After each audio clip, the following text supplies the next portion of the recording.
तो हेलो बच्चों, आज हम पढ़ रहे हैं अपना चैप्टर जिसका नाम है केमिकल इक्विलिब्रियम। क्या नाम है चैप्टर का?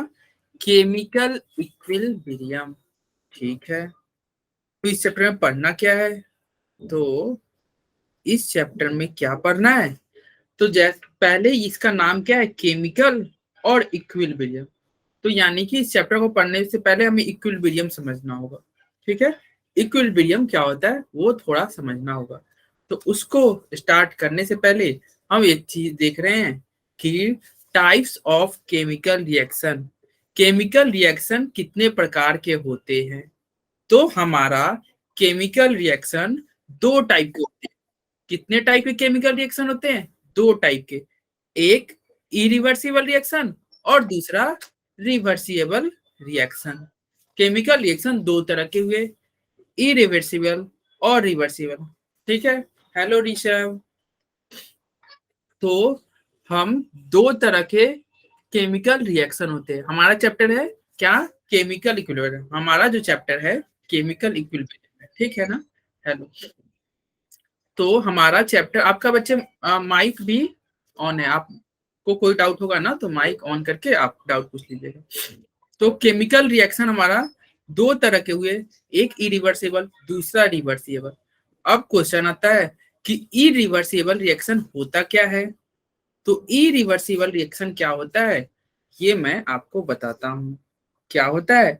ए है, ए में मान लो B, A plus B reaction कर रहा है तो क्या बना? C plus D. तो ये आपका एक इरिवर्सिबल रिएक्शन हुआ। ये क्या हुआ? आपका एक इरिवर्सिबल रिएक्शन हुआ। क्यों? क्योंकि हमारा डेफिनेशन कहता है, क्या कहता है? Chemical reaction in which reactant converted into product. वैसा केमिकल रिएक्शन जिसमें रिएक्टेंट प्रोडक्ट में कन्वर्ट हो जाए but product doesn't converted into reactant. मतलब ऐसा रिएक्शन जिसमें रिएक्टेंट तो प्रोडक्ट में बन रहा है। देखो यहाँ पे A plus B C plus D में तो बन रहा है, लेकिन सी प्लस डी वापस ए प्लस बी में नहीं बन सकता इनटू अंडर सिमिलर कंडीशन। तो इसे क्या कहेंगे? इरिवर्सिबल रिएक्शन कहेंगे। अब तुमको थोड़ा नहीं समझ में आएगा तो मैं एक आसान सा एग्जांपल देता हूँ। क्या? कंबशन। कंबशन क्या है? एक इरिवर्सिबल रिएक्शन है।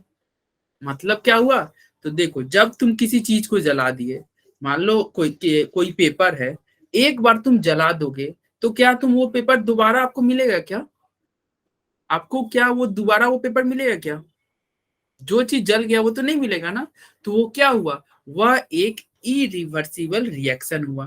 ठीक है ना? बर्निंग क्या हुआ? एक इरिवर्सिबल रिएक्शन हुआ। तो यही आपका ए प्लस बी कन्वर्ट हो गया सी प्लस डी में। ये क्या है?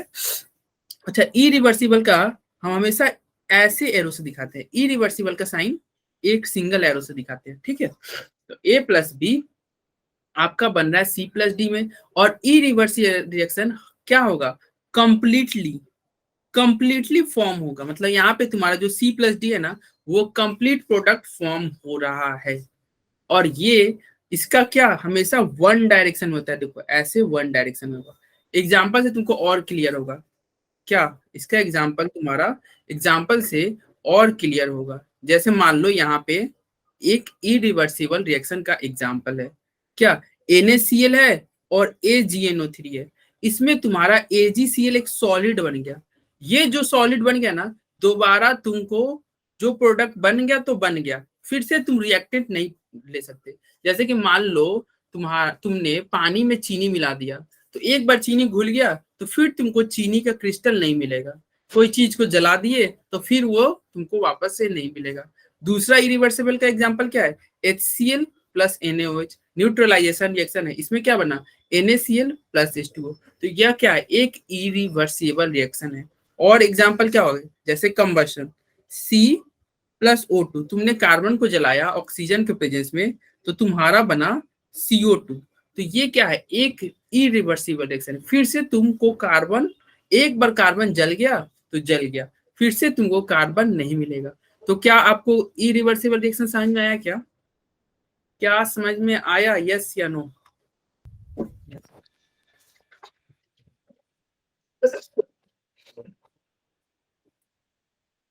क्या इरिवर्सिबल रिएक्शन आपको समझ में आया बच्चे? Yes sir. तो देखो ये बहुत आसान था।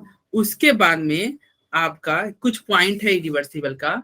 क्या पॉइंट है? Reaction which proceed in one direction, देखो एक डायरेक्शन में हो रहा है और क्या कर रहा है, reactant are almost completely converted into product, मतलब जो तुम्हारा रिएक्टेंट है वो प्रोडक्ट में कन्वर्ट हो गया।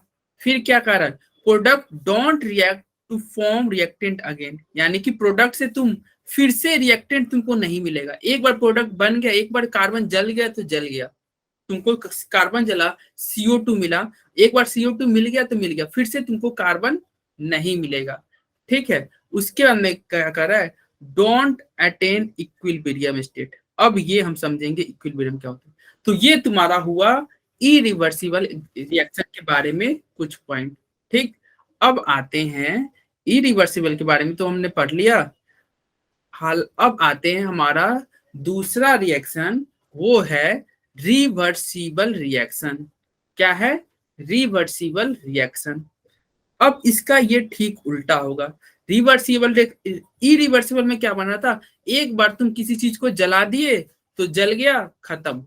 लेकिन रिवर्सिबल रिएक्शन में क्या होगा, तुमको वो वापस से मिलेगा।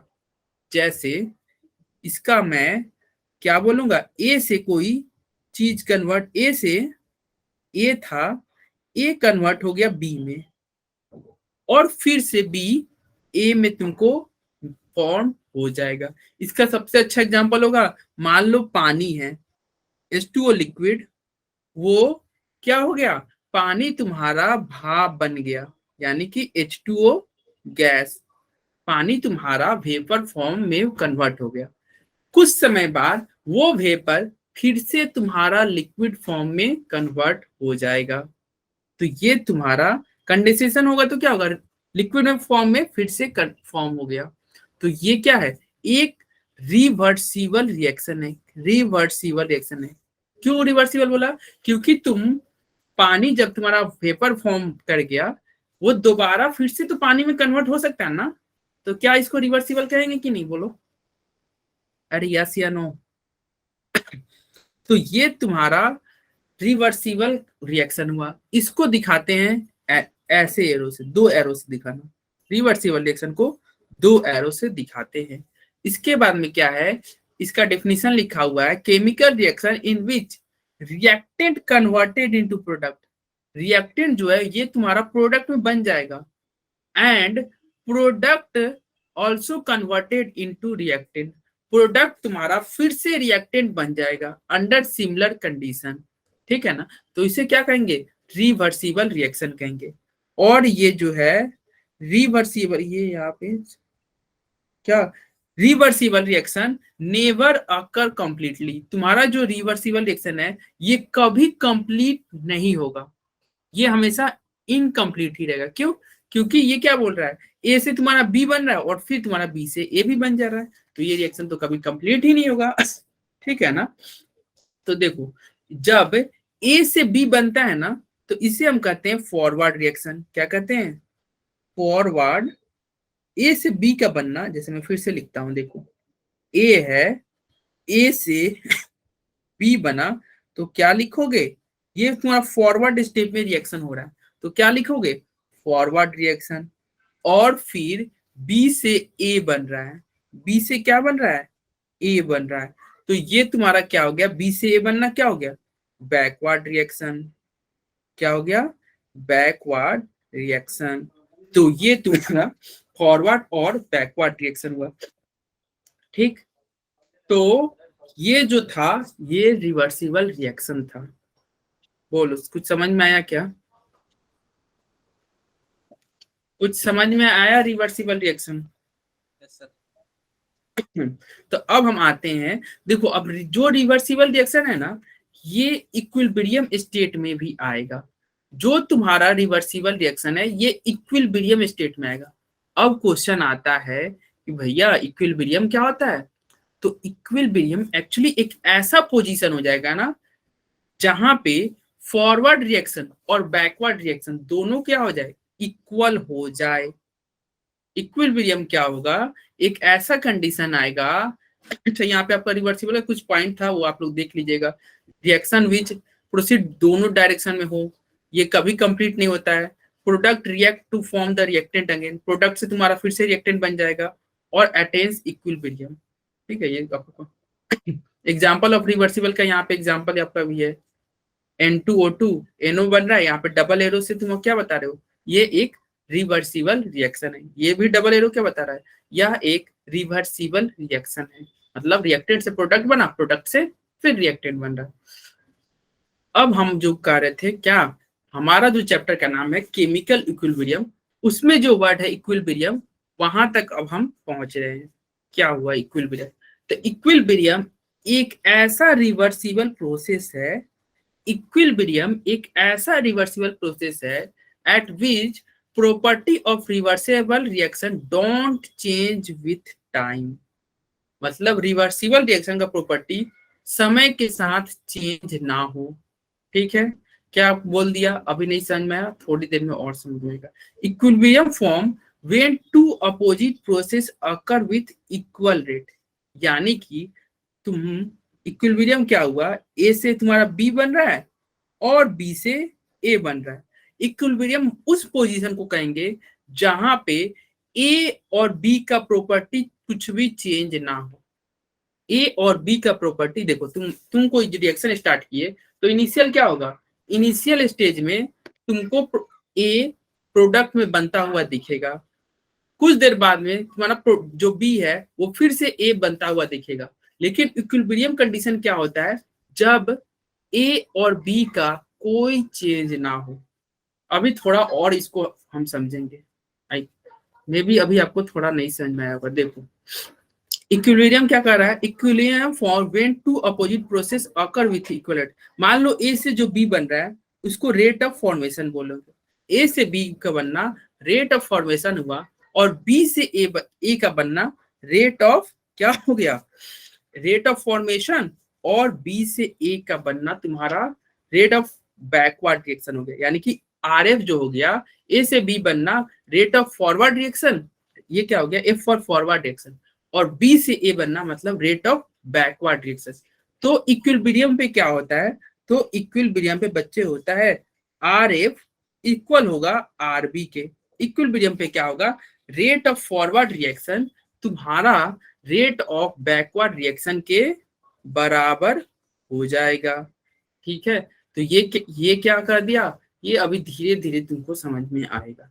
देखो अच्छा, इक्विलिब्रियम में तुम्हारा दो और इक्विलिब्रियम, हम फिर से इक्विलिब्रियम पे आएंगे क्योंकि हमारा चैप्टर ही है केमिकल इक्विलिब्रियम, तो इसलिए इक्विलिब्रियम पे हम फिर से आएंगे, अभी घबराना नहीं है। देखो क्या लिखा हुआ है, इक्विलिब्रियम जो होता है ये दो तरह के होते हैं। इक्विलिब्रियम कितने टाइप के होते हैं, दो तरह के, एक होता है स्टैटिक इक्विलिब्रियम, एक होता है डायनेमिक इक्विलिब्रियम। अब क्वेश्चन आता है कि क्या होता है स्टैटिक इक्विलिब्रियम। अच्छा, इक्विलिब्रियम का यहाँ पे तुमको लिखा भी हुआ है, state in which there is no observable change with time. अभी तुमको समझ, अब क्वेश्चन आता है स्टैटिक इक्विलिब्रियम क्या होता है, तो ये बहुत आसानी से समझ में आ जाएगा। कैसे, मान लो यह एक झूला है, क्या है, यह एक झूला है, इस पे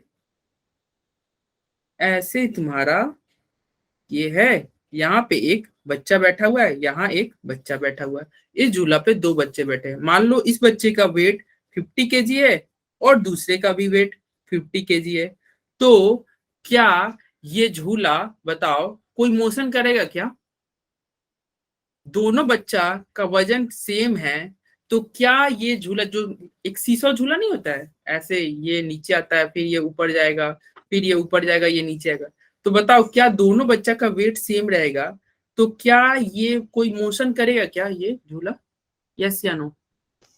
नो सर। ये क्या है, ये झूला रेस्ट पे है, रेस्ट पे है, इसका मतलब ये तुम्हारा स्टैटिक इक्विलिब्रियम है। क्या है, स्टैटिक इक्विलिब्रियम, ठीक है। अब क्वेश्चन आता है, चलो स्टैटिक इक्विलिब्रियम तो समझ गए, तो फिर डायनामिक इक्विलिब्रियम क्या होता है। तो डायनामिक इक्विलिब्रियम, एक्चुअली हमें इस चैप्टर में डायनामिक इक्विलिब्रियम ही पढ़ना है, स्टैटिक नहीं पढ़ना है। स्टैटिक मतलब तो रेस्ट ही हो गया भैया, यहाँ पे तो कोई मूवमेंट ही नहीं हो रहा है, कोई मूवमेंट नहीं हो रहा है, तो क्या पढ़ोगे, हमें पढ़ना है डायनेमिक इक्विलिब्रियम। तो ये क्या होता है, तो मान लो यह एक तुम्हारा एक्सेलरेटर है। हमारे मेट्रो में नहीं रहता है, मेट्रो स्टेशन पे ये मूवमेंट वाला सीढ़ी, ऐसे मान लो एक्सेलरेटर है। और ये कैसे चल रहा है, ये तुम्हारा मान लो क्या चल रहा है, एक्सेलरेटर ऊपर की तरफ चल रहा है। ये एक्सेलरेटर है जो कि ऊपर की तरफ चल रहा है, और कोई पर्सन यहाँ पे नीचे यहाँ पे है, वो उसे क्या आना है, उसे नीचे आना है, वो इस पर्सन को नीचे आना है। तो मान लो ये पर्सन 10 किलोमीटर पर आवर के स्पीड से नीचे के लिए चल रहा है, और तुम्हारा एक्सेलरेटर भी है, ये भी 10 किलोमीटर पर आवर की स्पीड से ऊपर जा रहा है। अब बताओ क्या ये आदमी नीचे उतर पाएगा क्या? मैंने क्या बोल रहा है, एक्सेलेटर तुम्हारा 10 से ऊपर जा रहा है, आदमी 10 से नीचे आ रहा है, तो दोनों का स्पीड तो सेम हुआ। तो पता चलेगा आदमी अगर यहाँ पे खड़ा है तो यहीं का यहीं रह जाएगा, कोई मोशन होगा क्या? बोलो, नहीं होगा कोई मोशन नहीं हो पाएगा। तो एक तरह से क्या है, ये पर्सन भी रेस्ट में ही है, जहां पे है इसके पोजीशन में कोई चेंज नहीं होगा, लेकिन पर्सन तो चल रहा है ना, तुमको दिखेगा कि पर्सन चलता होगा, और तुमको ये भी दिखेगा कि सीढ़ी ऊपर जा रहा है। तो दोनों मूवमेंट कर रहे हैं, मूवमेंट तो दोनों में हो रहा है, लेकिन जो नेट रिजल्ट है वो 0 आ रहा है। तो ये तुम्हारा केस हुआ डायनामिक इक्विलिब्रियम का। क्या हुआ? डायनामिक इक्विलिब्रियम का। तो समझ में आया क्या? क्या समझ में आया क्या? स्टैटिक और डायनेमिक। किसी को नहीं समझ में आएगा तो हैंड रेज करके पूछ लेगा। बहुत आसान डेफिनेशन था, स्टैटिक और डायनेमिक, बहुत आसान। तो ये हमने पढ़ा स्टैटिक इक्विलिब्रियम और पढ़ा डायनेमिक इक्विलिब्रियम। अब आते हैं, अब कुछ कुछ इक्विलिब्रियम का आइडिया हो रहा होगा, जो हमारा चैप्टर है ना, थोड़ा बहुत आपको आइडिया हो रहा होगा कि अच्छा इक्विलिब्रियम क्या होता है, हमें यही पढ़ना है डायनेमिक इक्विलिब्रियम। ठीक है, थोड़ा बहुत आइडिया हो रहा होगा। अब आपको पूरी तरह से आइडिया हो जाएगा कि इक्विलिब्रियम क्या होगा। देखो, अगर ए से, अब तुम ये स्लाइड ध्यान से पढ़ देखना, क्योंकि इससे क्वेश्चन आया हुआ है आपके प्रीवियस ईयर में। ए से कोई रिएक्शन है जो कि ए से बी फॉर्म कर रहा है। क्या हो रहा है? ए से बी फॉर्म हो रहा है और फिर बी से ए बन रहा है। तो आपको एक ग्राफ दिया हुआ है और पूछ रहा है कि बताओ क्या यह इक्विलिब्रियम का ग्राफ है क्या? ग्राफ क्या दिया है? अच्छा, तुम्हारा स्टार्टिंग में क्या है, ए तुम्हारा रिएक्टेंट है, ए तुम्हारा क्या है, रिएक्टेंट है, और बी क्या है, प्रोडक्ट है। तो स्टार्टिंग में उसने दिया ए को यहाँ पे और बी रखा स्टार्टिंग में नीचे। अच्छा सही है ना? ये एक्चुअली तुम्हारा कंसंट्रेशन बता रहा है। ये क्या बता रहा है? कंसंट्रेशन को बता रहा है। और ये तुम्हारा टाइम को बता रहा है। क्या बता रहा है? टाइम को। तो देखो, स्टार्टिंग में तुम्हारा ए सबसे ज्यादा, देखो जब रिएक्शन तुम शुरू करोगे तो ए तो बहुत ज्यादा रहेगा ना, भैया जितना लोगो उतना रहेगा। प्रोडक्ट क्या रहेगा स्टार्टिंग में? 0। तो देखो स्टार्टिंग में ए को ग्राफ में यहां दिया और बी को 0 पे दिया। धीरे धीरे क्या होगा, ए तुम्हारा प्रोडक्ट में बनना स्टार्ट होगा और इसने दिया ग्राफ को ऐसे, और बी जो है ये क्या हो रहा है, धीरे धीरे ऐसे दिया ग्राफ में। और तुमसे पूछा कि बताओ, क्वेश्चन में पूछा कि बताओ क्या यह ग्राफ केमिकल इक्विलिब्रियम का है क्या? तो हम इसे कैसे चेक करेंगे? हम इसे चेक करेंगे, देखो स्टार्टिंग में ए ज्यादा रहेगा, रहेगा ना ज्यादा? हाँ, स्टार्टिंग में ये तो ज्यादा रहेगा क्योंकि ये रिएक्टेंट है, और प्रोडक्ट तो स्टार्टिंग में 0 रहेगा। तो चलो सही है। धीरे धीरे ए बी में बनना स्टार्ट हुआ, तो ए बी में कन्वर्ट हो रहा है, यानी कि धीरे धीरे ए घट रहा है, यहां तक घटा। और बी तुम्हारा, बी का फॉर्मेशन हो रहा है, तो धीरे धीरे क्या हो रहा है, बी तुम्हारा बनना स्टार्ट हुआ।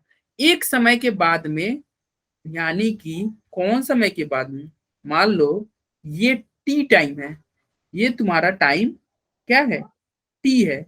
तो बताओ टी टाइम के बाद में एक तुम्हारा बी का कंसेंट्रेशन, ये क्या है, बी का कंसेंट्रेशन, और ये क्या है, ए का कंसेंट्रेशन।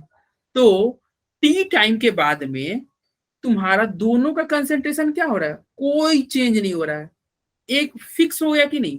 मान लो ये हम यहाँ पे वैल्यू रखते हैं 1 2 3 4 5। तो देखो तुमको दिख रहा होगा ना कि ये जो है एक समय के बाद क्या है 5 5 5 5 5 5, कोई चेंज नहीं। और ये भी तुम्हारा ए का कंसेंट्रेशन क्या है, एक समय के बाद मान लो ये क्या है 3 पे जा रहा है, तो 3 3 3 3 3, मतलब एक टाइम टी के बाद में, टी टाइम के बाद में ना बी का कंसेंट्रेशन में कोई चेंज आ रहा है, ना ए के कंसेंट्रेशन में कोई चेंज आ रहा है। दोनों क्या है, एक तरफ से फिक्स है, कोई चेंज नहीं। तो क्या ये इक्विलिब्रियम का ग्राफ है क्या, बोलो यस या नो, या नहीं समझ में आया तब भी बोलो। अरे नहीं समझ, एक्चुअली ये इक्विलिब्रियम का ग्राफ है, ठीक है ना, ये इक्विलिब्रियम का ग्राफ है। क्यों इक्विलिब्रियम का ग्राफ है, क्योंकि तुमको दिख रहा होगा कि एक पार्टिकुलर टाइम के बाद में इस ग्राफ में कोई चेंज नहीं आ रहा है। ये जो है ऐसे क्या है, ऐसे ऐसे फिक्स रहे, यहाँ पे भी 5 ही रहेगा, 5 ही रहेगा, ये क्या है 3 3 3, कोई चेंज नहीं आ रहा है। तो ये क्या है, इक्विलिब्रियम है। इक्विलिब्रियम क्या कर रहा था, वही आपका डेफिनेशन यहाँ पे लिखा हुआ था, equilibrium is a reversible process at which property of reversible don't change. Property क्या है, कोई चेंज नहीं रहा, विथ टाइम, समय के साथ में प्रॉपर्टी में कोई चेंज नहीं आ रहा है। तो क्या आप देख रहे हैं यहाँ पे इस ग्राफ में समय के साथ प्रॉपर्टी में कोई चेंज नहीं आ रहा है। बोलो समझ में आया क्या, ये क्या ये ग्राफ समझ में आया। अरे बोलो यार, 4 ही तो बज रहा है, 4 बजे तुम लोग लग रहे सो गए। समझ में आ गया ना। तो ये तुम्हारा किसका ग्राफ हुआ, ये ग्राफ तुम्हारा केमिकल इक्विलिब्रियम का हुआ, ठीक है, किसका, केमिकल इक्विलिब्रियम का ये ग्राफ हुआ। और मैं एक और ग्राफ दिखाता हूं, उसको बताइएगा क्या आप उसको केमिकल इक्विलिब्रियम कहेंगे क्या। फिर से सेम रिएक्शन, ए से बी बन रहा है, ए से बी बन रहा है और बी से ए बन रहा है। जब ए बी बन रहा है तो इसको क्या बोलेंगे, इस रिएक्शन के आर एफ बोलेंगे। ए से बी बनना रेट ऑफ फॉरवर्ड रिएक्शन कहलाएगा। और जब बी ए में कन्वर्ट होगा तो आप बोलिएगा आर बी, यानी कि रेट ऑफ बैकवर्ड रिएक्शन। ठीक, तो आपको एक फिर से ग्राफ दिया गया और बताना है कि क्या ये रिवर्सिबल रिएक्शन, यहाँ पे आपको लिखा गया रेट, और ये ऐसे ग्राफ जा रहा है जा रहा है जा रहा है, ऐसे कट गया, और ये ग्राफ ऐसे जा रहा है जा रहा है, फिर से ये मर्ज कर गया, और ये आपका दे दिया क्या, R A, rate of forward reaction, और ये हो गया आर बी।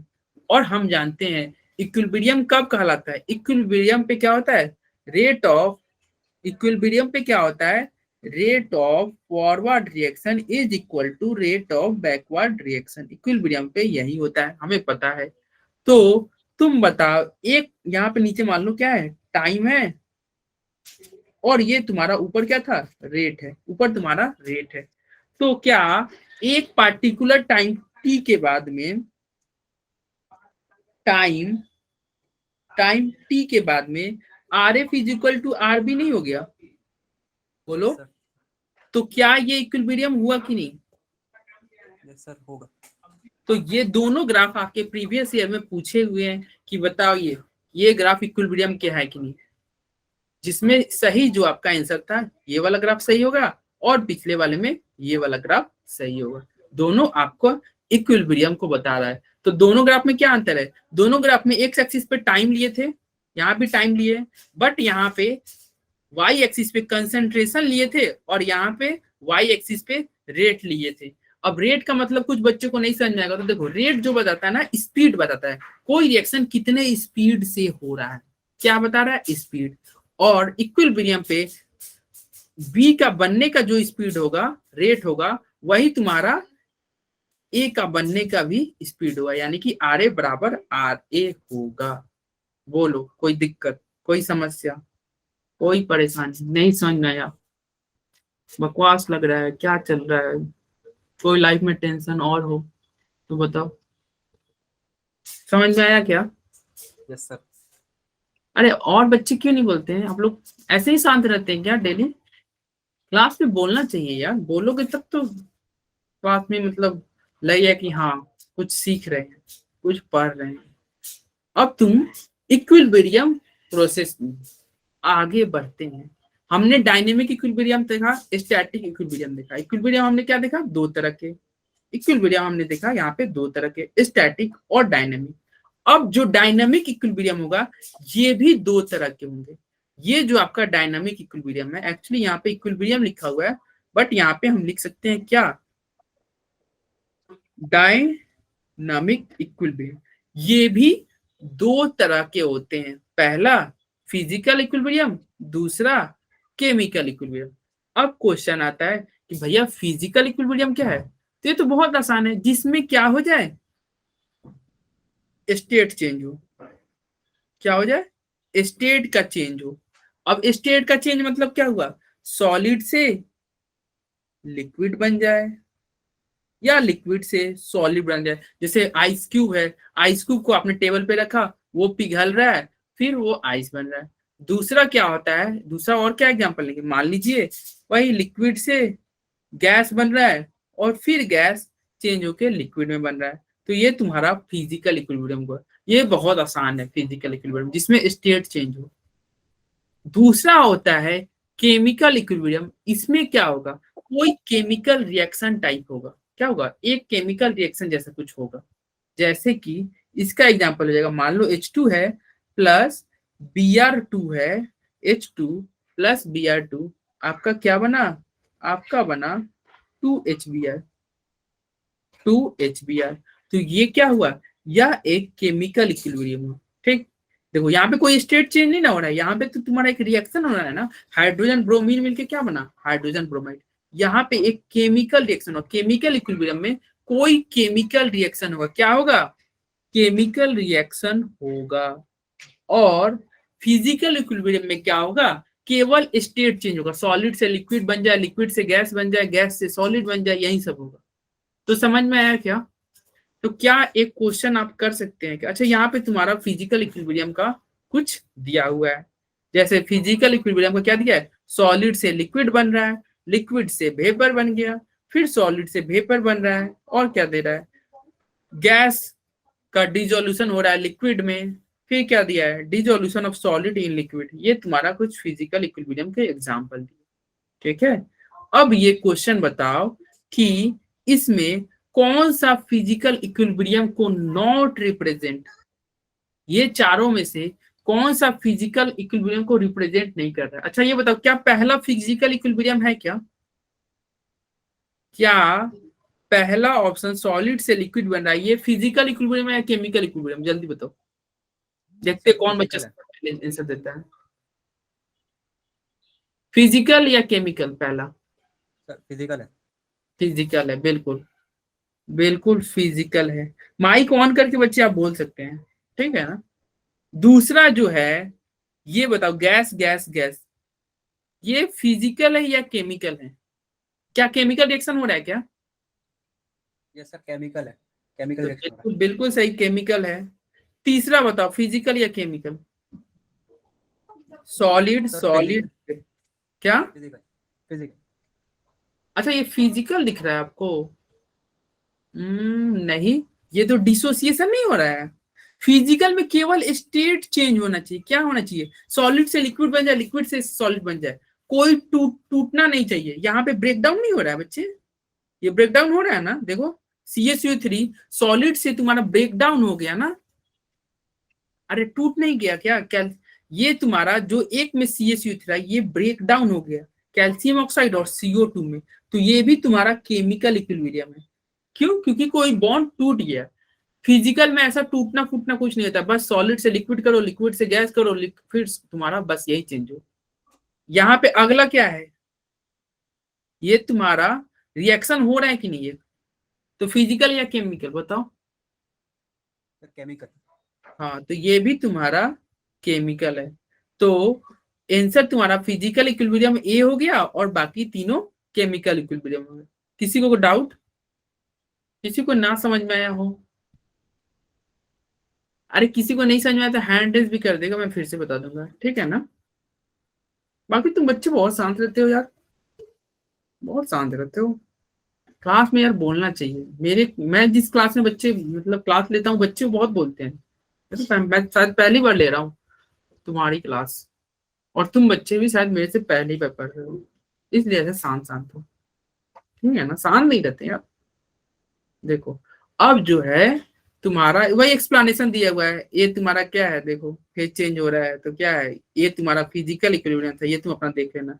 ये फिजिकल इक्विलिब्रियम था, अरे अरे अरे अरे भाई साहब, ए तुम्हारा फिजिकल इक्विलिब्रियम था।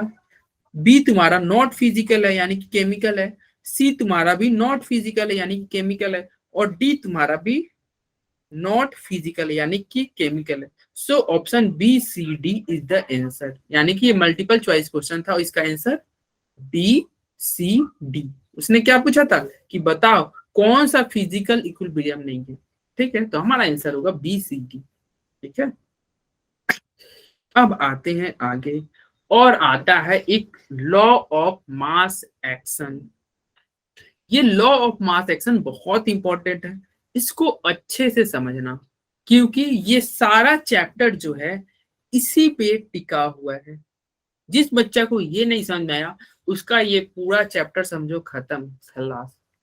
तो आराम से ध्यान दे के इसको समझना है। आज का सबसे समझो इंपॉर्टेंट टॉपिक अब हम जाके स्टार्ट कर रहे हैं। अभी तो ऐसे ही हम लोग बात कर रहे थे, क्या बात करते थे, रिवर्सिबल क्या होता है, इरिवर्सिबल क्या होता है, इक्विलिब्रियम क्या होता है, यही सब बात करते हैं नॉर्मल।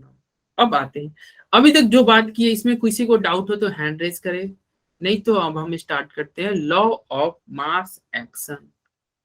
तो भैया किसी को डाउट नहीं ना है? यस नो, कुछ भी बोलो। No sir.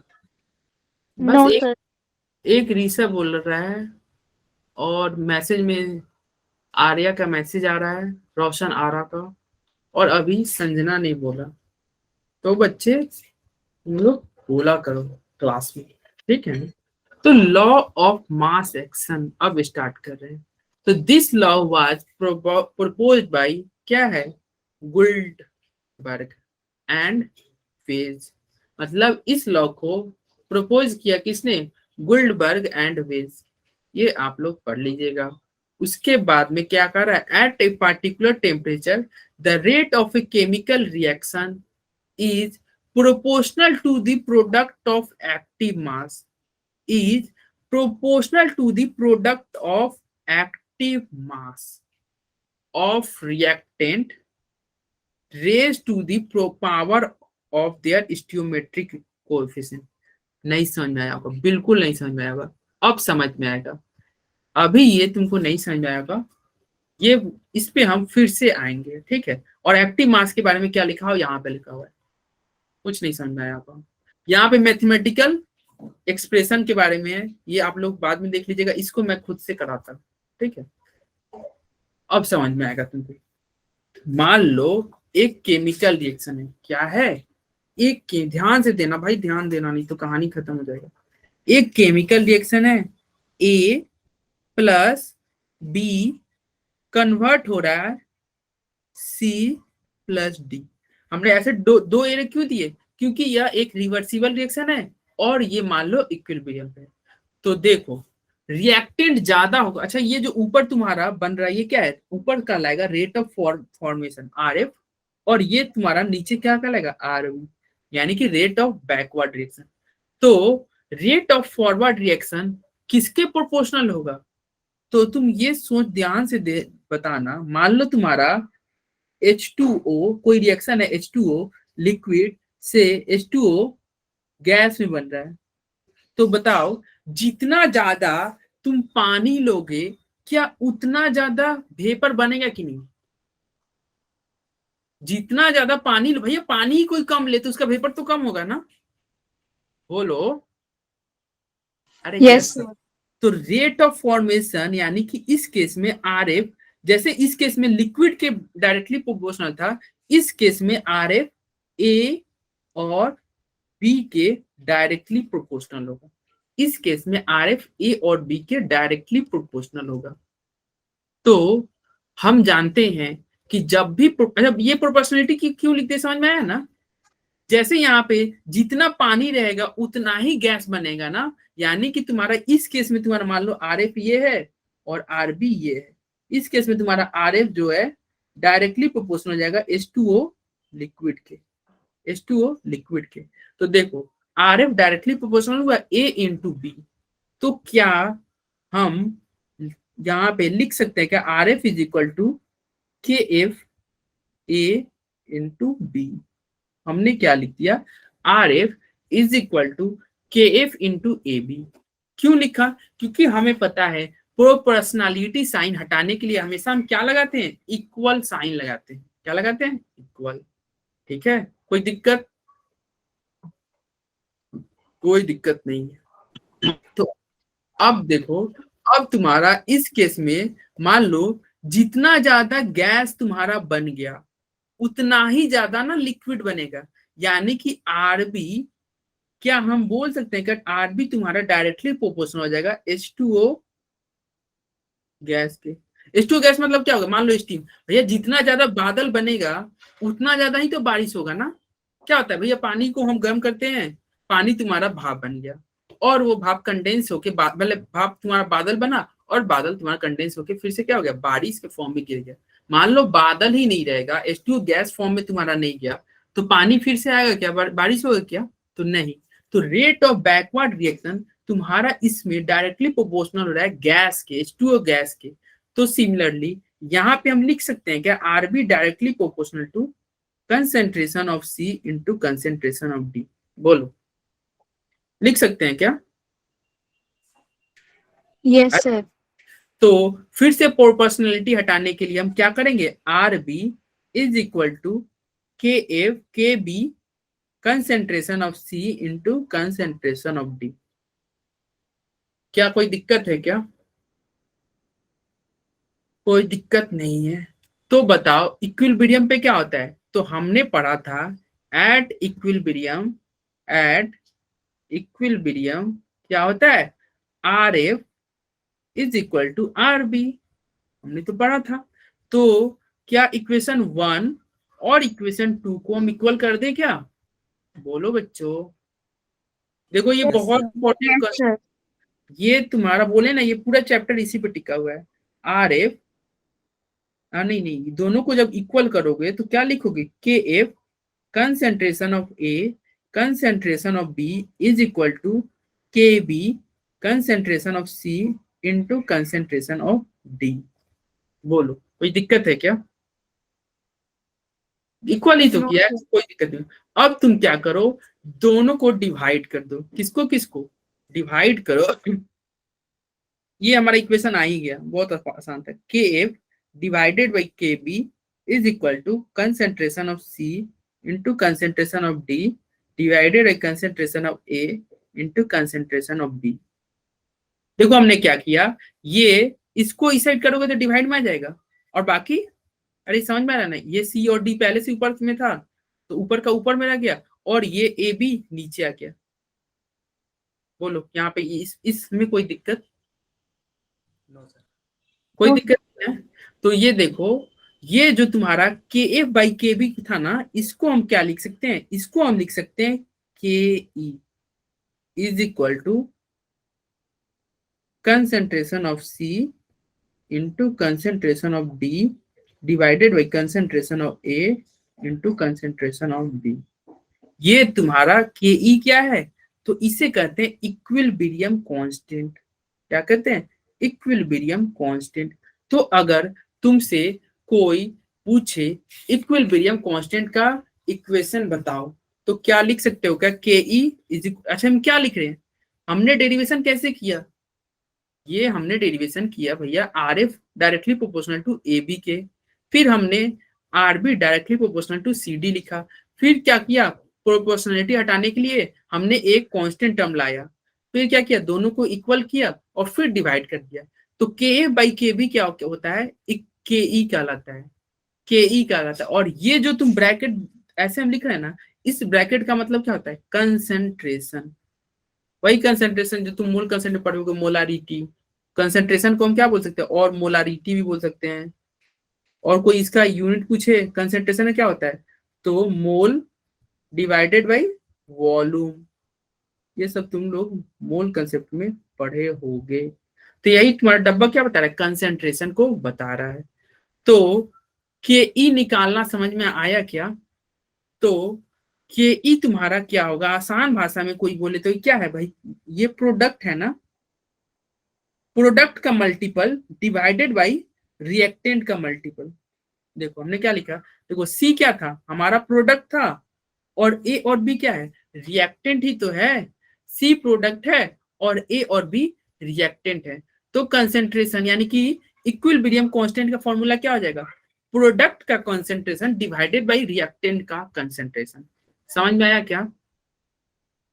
क्या समझ में आया? बोलो। Yes sir. तो यस सर। अगर मान लो यहाँ पे तो आसान था, रिएक्शन आसान था, बस इधर भी दो इधर भी दो, तो हम लिख दिए। अब तुमको मैं एग्जांपल दे रहा हूं और तुम उसको करना। और इस साल कमाल की बात यह है कि इसी इक्वेशन से 2022 में जो 17 जुलाई को एग्जाम हुआ था, इसी इक्वेशन से उसने बहुत आसान क्वेश्चन पूछा था, उसको भी आज हम करेंगे। मतलब जो हमारा नीट का एग्जाम हुआ था ना 17 जुलाई को, उसमें इससे क्वेश्चन पूछा था। तो पहले एक अब तुमको और चीज ध्यान देना है कि ये तो हो गया इन जनरल।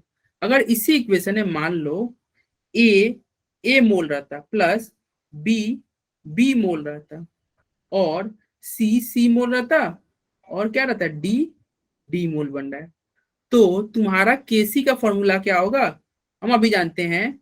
केसी या अच्छा ये के ई लिख रहे हैं ना, चलो हम के ई लिख दिए। के ई को का फॉर्मूला क्या आ जाएगा, प्रोडक्ट का कंसेंट्रेशन यानी कि सी डिवाइडेड बाय रिएक्टेंट का कंसेंट्रेशन यानी कि ए और बी। तुम एक और चीज यहाँ पे ध्यान रखना, यहाँ पे सी मोल है ना, यहाँ डी मोल है, यहाँ ए है, यहाँ बी है। तो तुम्हारा ऐसे हम कर रहे थे प्रोडक्ट का मल्टीपल डिवाइडेड बाय रिएक्टेंट का मल्टीपल, लेकिन सी क्या है, सी टाइम्स है। तो ऊपर तुमको कितना लिखना होगा, सी। मान लो यहाँ पे 5 रहता तो तुमको 5 बार सी लिखना पड़ता कि नहीं? तो हम कह सकते हैं ना कि 5 बार सी लिखने से अच्छा था यहीं पे हम 5 लिख देते। तो हमारा जो है यहाँ पे 5 तो नहीं लिखा हुआ है, हमारा लिखा हुआ है क्या, सी लिखा हुआ है भैया, हमारा लिखा हुआ है सी लिखा हुआ है। तो हम क्या करेंगे, हम यहाँ पे सी लिख देंगे, यहाँ डी लिख देंगे, यहाँ ए, यहाँ बी। मतलब कि मैं क्या बोल रहा हूं, जो तुम्हारा रिएक्टेंट और प्रोडक्ट के बगल में जो तुम्हारा नंबर रहेगा ना, मोल रहेगा, उसको तुम उसके पावर में ले जाना, उसको तुम उसके के के इक्वेशन के पावर में ले जाना। कुछ समझ में आ रहा है क्या? कुछ समझ में आ रहा है क्या? Yes sir. नहीं आ रहा? Yes sir. देखो एक एग्जांपल से तुमको आसानी से क्लियर हो जाएगा। क्या एग्जांपल से, अगर मान लो एक रिएक्शन है N2 gas plus 3H2 gas और तुम्हारा प्रोडक्ट बना क्या, 2NH3 गैस। ये तुम्हारा एक रिएक्शन दिया हुआ है। अगर कोई तुम्हें इसका इक्विलिब्रियम कांस्टेंट लिखने के लिए बोले तो तुम क्या लिखोगे, भैया product divided by reactant, product divided by reactant. Product क्या था, NH3 था, लो हमने लिख दिया। रिएक्टेंट क्या था, N2 था, लो वो भी लिख दिया। और जो है तुम एक और चीज ध्यान देखो कि भैया प्रोडक्ट 2 मोल है, NH3 क्या है 2 मोल, तो यहाँ पे तुम क्या कर दो 2। N2 क्या है 1 मोल है, तो 1 लिखो या मत लिखो कोई फर्क नहीं पड़ेगा। H2 क्या है 3 मोल है, तो यहाँ पे 3 मोल। तो ये तुम्हारा के का इक्वेशन हुआ।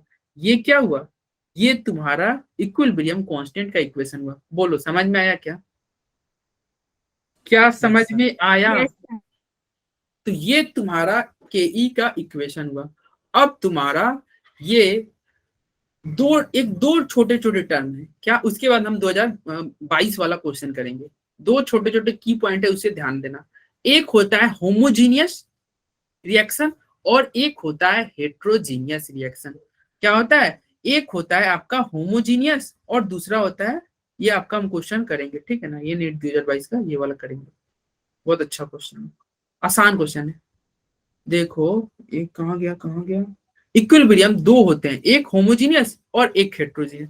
तो होमोजीनियस क्या होता है, जिसमें रिएक्टेंट और प्रोडक्ट एक ही फेज में हो, क्या हो, एक फेज में हो। और हेट्रोजीनियस क्या होगा, जिसमें रिएक्टेंट और प्रोडक्ट अलग अलग फेज में हो। क्या बोल दिया, अब तुमको समझ में आ जाएगा। जैसे ये तुम्हारा एक होमोजीनियस का एग्जांपल दिया हुआ है, क्यों, क्योंकि रिएक्टेंट क्या, लिक्विड लिक्विड लिक्विड लिक्विड, सब लिक्विड में है।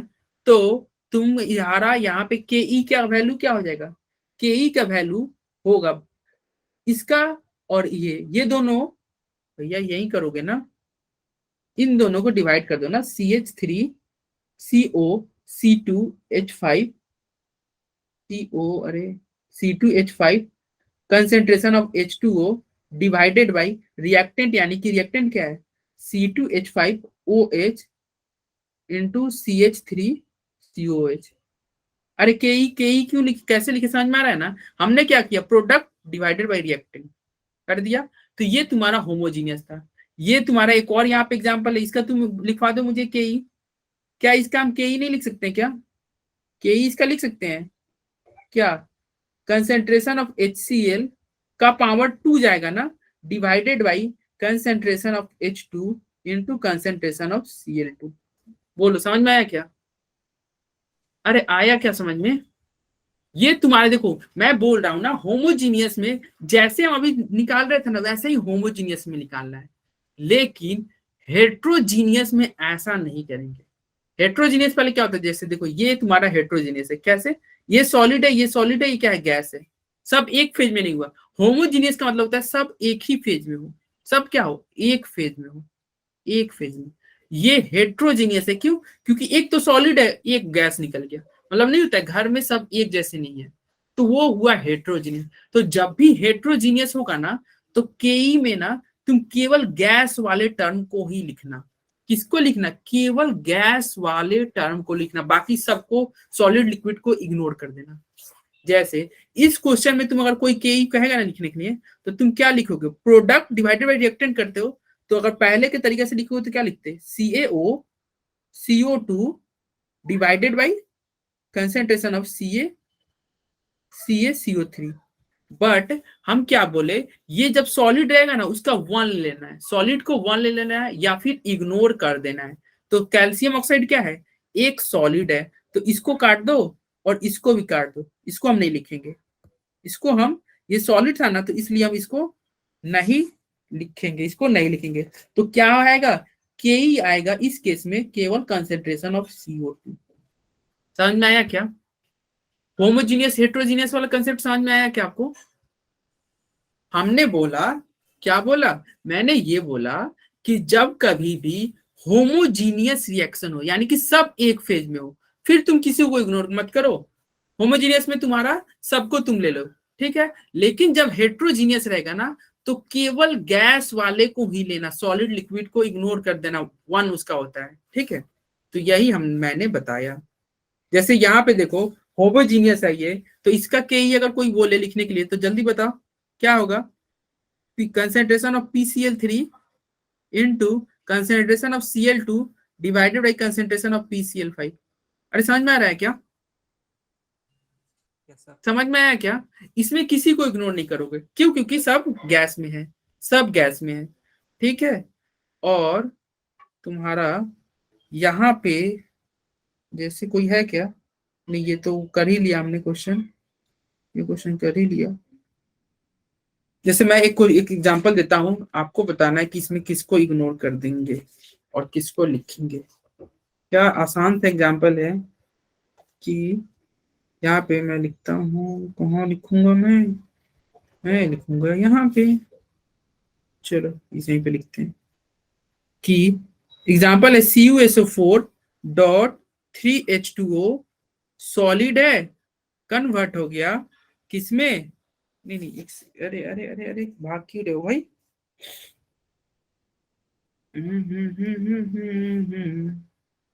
+2H2O क्या था, गैस था, कन्वर्ट हो गया CuSO4 डॉट 5H2O सॉलिड।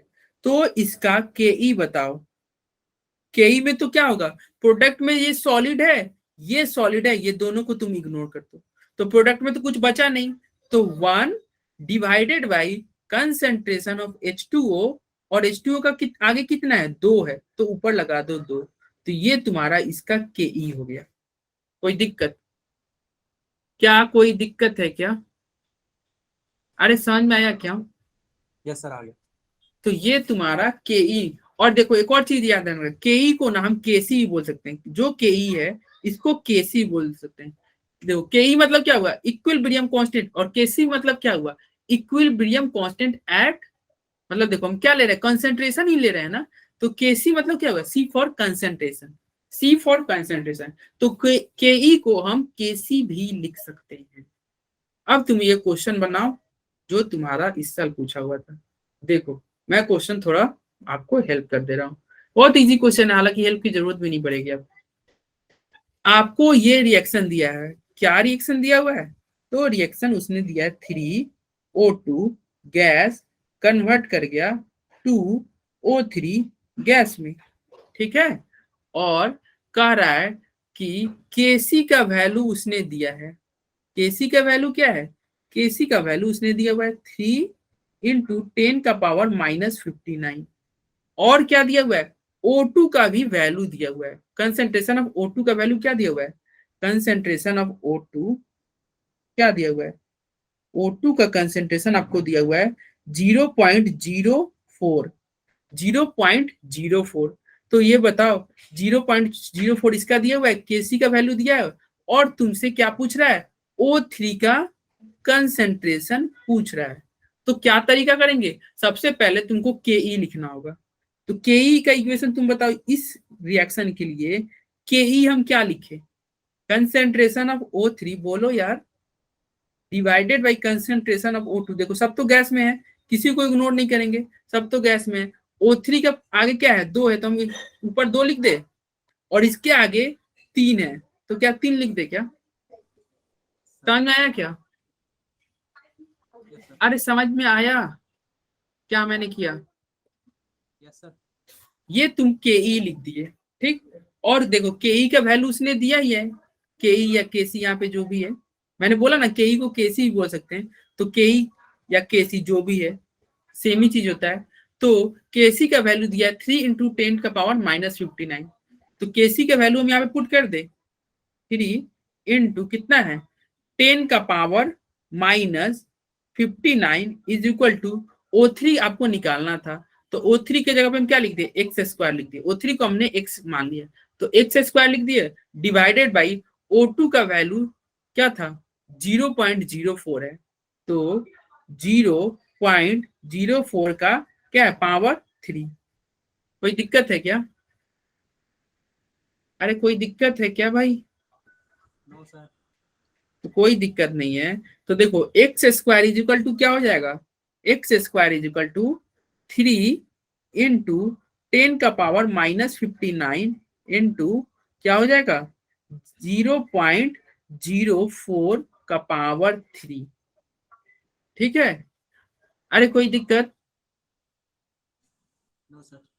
अब देखो बच्चे अब क्या गलती करते हैं, इसके बाद में गुन्ना भाग करने लगेंगे और टाइम वेस्ट करेंगे, हम यहीं पे रुक जाएंगे और ऑप्शन देखेंगे, क्या करेंगे, क्योंकि एग्जाम में हमें आंसर से मतलब होना चाहिए, और हमारा टारगेट आना चाहिए जल्दी से जल्द आंसर आना है। ये 2022 का नीट का क्वेश्चन है, देखो ऑप्शन जो है तुम्हारा एक में क्या दिया हुआ है, एक ऑप्शन में दिया हुआ है 10 का पावर -63, एक में दिया है 10 का पावर 31, एक में दिया है 10 का पावर 21, और एक में क्या दिया है 10 का पावर -32। अब तुम ये बताओ, क्या बताओगे कि यदि x² का वैल्यू 100 है तो x का वैल्यू क्या होता है, x² का वैल्यू 100 है, तो x का वैल्यू क्या होगा, जल्दी बोलो। सर 10।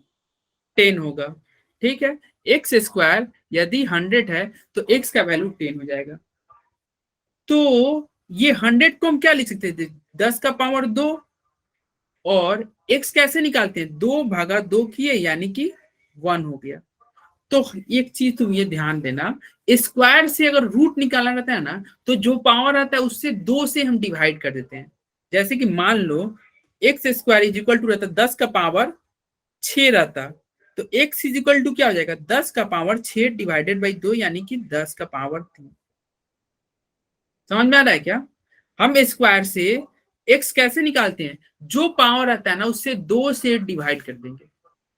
अरे कोई दिक्कत है क्या इसमें, बोलो। No sir. अरे समझ में आ रहा है? Yes sir. तो देखो ये तुम 2 से डिवाइड कर रहे हो, तो यहाँ पे जो है ये एक्स स्क्वायर था, क्या था, एक्स स्क्वायर। तो एक्स इज इक्वल टू क्या हो जाएगा, ये जो तुम्हारा पावर है इसको क्या करोगे, 2 से डिवाइड करोगे, यानी कि -59 जो पावर था इसको 2 से डिवाइड करोगे, तो अप्रोक्स क्या आएगा, -30 आ रहा है कि नहीं अप्रोक्स में? अरे अप्रोक्स -30 के लगभग में आ रहा है ना। मैं इसकी बात कर रहा हूँ, बाकी सबको तुम छोड़ो, केवल इस पे कंसेंट्रेट करो। इसको जब तुम 2 से डिवाइड करोगे तो क्या अप्रोक्स 10 का पावर -30 के अप्रोक्स में नहीं आ रहा है? Yes sir. तो तुम ऑप्शन में देखो ना, ये पहला ऑप्शन है, पहले ऑप्शन नंबर बी और सी तो हो ही नहीं सकता। क्यों? क्योंकि इसने +31 दिया, इसने +21 दिया है, तो पावर क्या आना चाहिए था, माइनस में आना चाहिए था, तो यानी कि बी और सी तो होगा नहीं, बी और सी नहीं ना होगा, और डी ए भी तो नहीं होगा ना, क्योंकि इसका पावर क्या है, -63 है, और हमें क्या चाहिए, अप्रोक्स -30 के अप्रोक्स में चाहिए। तो देखो ऑप्शन नंबर डी में ही तुमको दिख रहा है जिसका पावर अप्रोक्स -30 के आसपास है, तो क्या हम डी को आंसर कर दे क्या? Yes sir. डी। अब तो ऐसे ही एग्जाम में ना पूरा कैलकुलेशन करके टाइम वेस्ट नहीं करना है, तुम ऑप्शन देख लेना और कैलकुलेशन अपना स्पीड अप कर देना, क्योंकि एग्जाम में उसका टारगेट आंसर, मतलब उसका चेक करना है ना कि तुमको केमिस्ट्री आता है कि नहीं, तुम्हें ये के ई के सी लिखने आ रहा है कि नहीं, वो ये नहीं देखना चाहता है कि तुमको गुना भाग आ रहा है कि नहीं, ठीक है ना। उसको मतलब इंजीनियर डॉक्टर चाहिए ना, कैलकुलेटर थोड़ी चाहिए।